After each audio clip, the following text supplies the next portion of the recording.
Hi, baby. We're 37 weeks. I get to meet you tomorrow. We're really excited. 7 a.m. Yeah. I guess we'll see you at 8:30. Yeah, I'm going to get to hold you in my arms for the first time.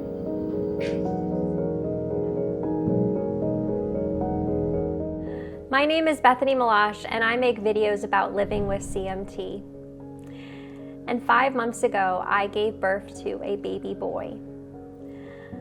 I haven't heard many women share their experiences of being pregnant with CMT, so I thought that I would share mine. Because I have CMT, some of my loved ones were really concerned that a pregnancy would be hard for me, maybe even dangerous. One of my aunts, who I'm very close to, told me point blank, "You being pregnant terrifies me. I have CMT 1A, but I have a pretty severe case. I have a lot of weakness. I was already using a wheelchair part-time. I've had multiple kneecap dislocations. And most concerningly, CMT has affected my breathing. And baby puts a lot of pressure on your diaphragm and your breathing." I actually had a work acquaintance ask me, "Are you even allowed to be pregnant?" And she asked me this when I was 8 months pregnant, which, like, I don't know, too late now, lady. But in all seriousness, I didn't ask my doctors for permission to become pregnant, but I did consult with them to see what a pregnancy would mean for me. I spoke to my neurologist, my physiotherapist, and my respiratory consultant, and all three of them were incredibly supportive of me having a child and being pregnant, with the caveats that I should expect to lose some mobility because I'd be getting a lot larger and it would probably get harder to move around. And if I'm moving around less, I will probably get weaker, but that hopefully with a good exercise routine, I would be able to recover most of that muscle loss after pregnancy. My respiratory consultant also stressed that he wanted me to have a sleep study every trimester to monitor my breathing and make sure that I was still getting adequate oxygen to me and to the baby. And if that was at all a concern, that he would put me on nighttime ventilation, like a BiPAP machine. In terms of actual research studies on CMT and pregnancy, we really need more research to be done. I have found a handful of small studies, which I've linked in the video description. But like I said, they're small, and frankly, each study seems to contradict the next. One study will say that there's no evidence that CMT worsens during pregnancy. Another study will show that about 30% of women have worsening symptoms from pregnancy. One study will show that CMT is more likely to end in surgical intervention, like a C-section. Another study will find no such correlation. We still just need a lot more information from the research community, and that's something that's underway. In the meantime, my husband and I considered all of this and the fact that we wanted a child, and I really wanted to carry our child, and we decided that for us it was worth the risk.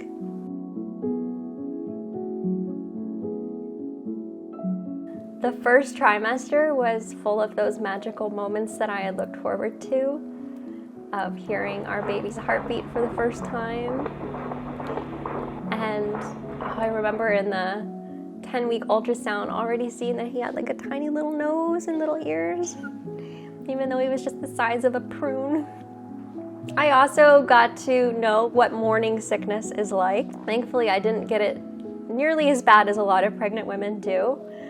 By far, my worst symptom in pregnancy was fatigue. And like a lot of women with CMT, I already have a certain degree of fatigue. So pregnancy just exacerbated that. And there were many, many days, weeks, that I barely got out of bed. I was just spending all day sleeping. At one point, my OB team actually put me on blood thinner injections because they were worried I would get a blood clot because I was barely moving. So that was a hard part of pregnancy. The horrible fatigue did subside. And one of the really good things I did early in my pregnancy was I worked on my diet. I read a really great book called Real Food for Pregnancy, and I started doing a lot more cooking and making sure that the baby and I were both getting adequate nutrition, which I'm sure really helped support my body during this time. And I not only wanted to make sure that I was feeding us well, but that I wasn't gaining more weight than was optimal. Because I knew that if I gained a lot more weight than I needed to for the pregnancy, that it would make it even harder for me to get around and make my postpartum recovery much more challenging. I also started working with a personal trainer during pregnancy once a week, and he did balance training with me. We worked on going up and down stairs so that I wouldn't lose that ability too quickly. We also did a lot of hand weight lifting so that I would be able to hold and lift baby. And I thought this was very smart. He got me a weighted bag that weighs, well, about one baby. And then I would practice just holding that bag in front of me for several minutes at a time. I'd practice transferring the bag from one surface to another. I'd practice moving it from my little walker to the changing table and back and forth so that I would be in better shape to take care of my son once he arrived. One of my greatest fears was a fall. And that fear was realized in my 26 weeks of pregnancy. So just starting my third trimester. And I don't know why, but my falls always happen in the silliest ways. I was standing up from the toilet and my feet slipped on the tile. They just went, and I fell face first onto my belly. Thankfully, my knees took a lot of the impact too, and I wasn't falling from full standing. But I was pretty shaken up, and I did go to the emergency labor and delivery triage to make sure baby was okay, which he was. I was just a little bruised up. But that was a real wake-up call for me, because if I had been further along in my pregnancy, the baby could have been hurt. So at that point, I decided that if I left the house, it was only going to be in the wheelchair. Even though that would mean I would get weaker, I just couldn't take the risk of having a fall when I was out and about. I just wasn't going to gamble with my son. And so I didn't have any more falls during my pregnancy, but I did start losing a lot of mobility. I got to the point where I couldn't go up any stairs, and it got really hard as my belly got bigger for me to just even get up from the couch or from the toilet or any sort of low seat. I ended up working with an occupational therapist who was really helpful in getting me some equipment. She got me so many things. It was like Christmas. She got me a rise toilet seat. She put risers underneath the legs of my sofa so it was easier to get up from. She got me a bed rail that I could use to pull myself up and out of bed. She got me a riser recliner chair to put in the nursery. And she also got me a shower chair. I also talked to the CMT Association, who hooked me up with a company called the Sit and Stand. And I was able to get a copy of their product, which made it much easier for me to stand up from my wheelchair. My pregnancy wasn't entirely medicalized. There were many wonderful moments. Every ultrasound, getting to see him flip around and kick and getting to feel this kid kick. And he was a very strong kicker. That was really fun. My body image has never been better than when I was pregnant. I've never appreciated my body more than when I was pregnant because it was doing such a good job. This was one thing where my body was doing it really well. I just had so much appreciation for my body and what it can do, that it was bringing my baby safely into the world. And I never felt more beautiful than when I was pregnant. It was a really special time, and I didn't expect that. I knew that I would need a lot of help caring for my son after he was born. I don't know to what extent, but I knew I would need help. And I secretly really loved that he was just all mine during pregnancy. And that I was doing it all on my own.